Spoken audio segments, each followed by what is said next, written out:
Hello दोस्तों, welcome to E exam alert transcription number 11 840 words. Get ready, start.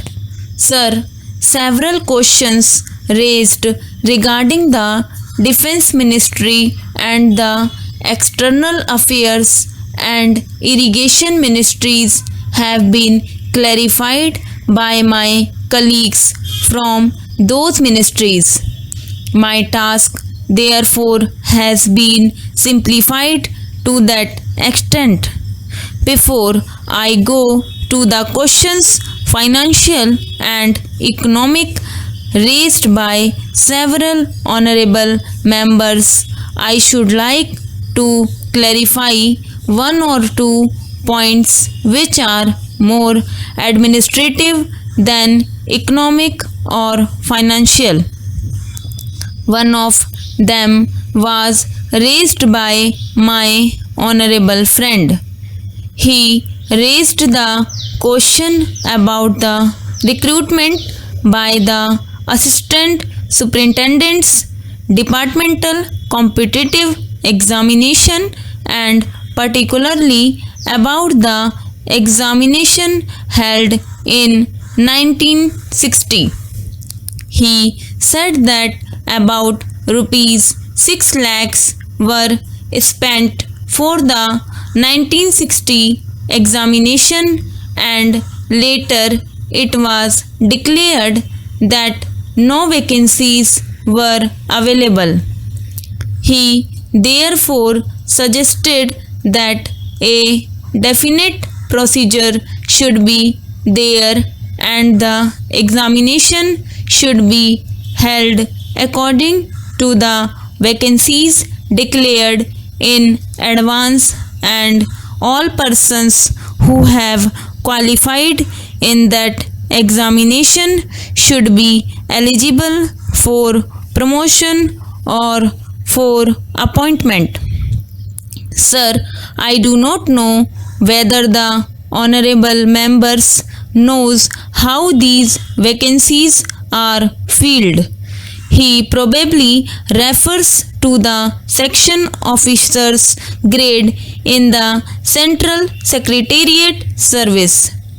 This is filled 50% by direct recruitment and 25% by departmental competitive examination open to the assistants, that is the next lower grade, and the rest 25% by promotion of the assistants on the basis of seniority subject to fitness.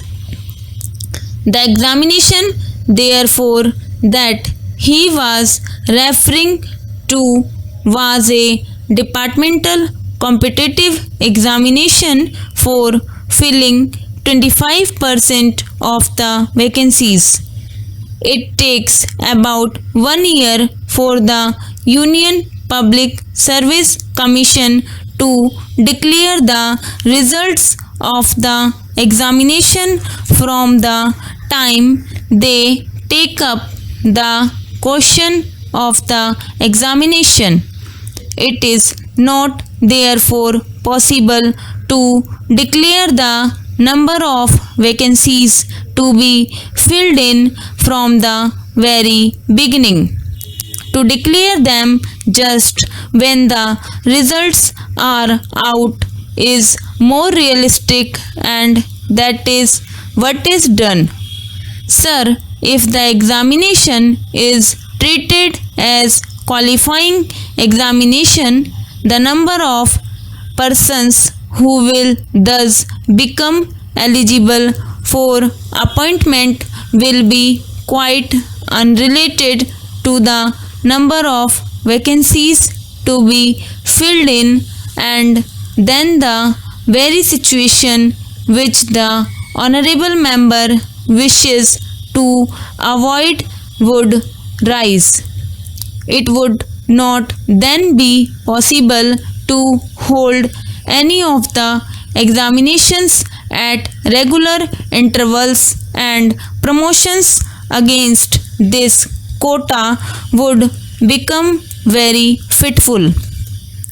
The honorable member also suggested that the rules for recruitment and promotion etc. should be uniform for all ministries, whether participating in the central secretariat service scheme or not. It must be, and this is so, except for the Ministry of External Affairs and the Railways. These have different rules, but these rules are very much similar and there is not much difference. But because these persons are recruited for different purposes and by different agencies, they are separate. Therefore, his purpose in saying that there should be uniformity is almost carried out. The only difference is that the Ministry of Home Affairs does not control the services in these two ministries. Then, sir, questions were raised about backward areas and the backward states, and also about the city of Calcutta. If the budget is properly scrutinized, it would be found that assistance is provided for the states, particularly the backward states, and the Finance Commission, which assesses the overall requirements of the states, takes this into consideration and makes its recommendations, which are carried out every time the Finance Commission's recommendations are received, and they are received periodically according to the Constitution.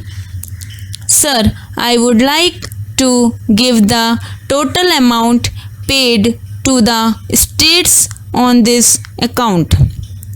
The main objective of planning is to create conditions in which living standards are raised in a sufficiently reasonable level and all citizens are given full and equal opportunity for growth and service. The plans seek to provide a balanced emphasis on increase in production and employment. The development plans are thus accepted as the means for ensuring equitable development in the field of social services. There is no reason to suppose that the needs of the less fortunate or prosperous states are being neglected, but it would not be proper to expect that all these differences could be wiped out now immediately. It must be seen whether we are going towards that very end or not. We are deliberately going towards that end, and we hope and trust that in course of time these inequalities would be wiped out, if not completely wiped out, at any rate they would be lessened. My honorable friend complained about inadequate provision included in the plan for meeting the growing requirements of the city of Calcutta, where even the basic services like water supply, sewage disposal, and drainage were not being augmented, and that the central government was not enthusiastic about solving these difficulties. Thank you.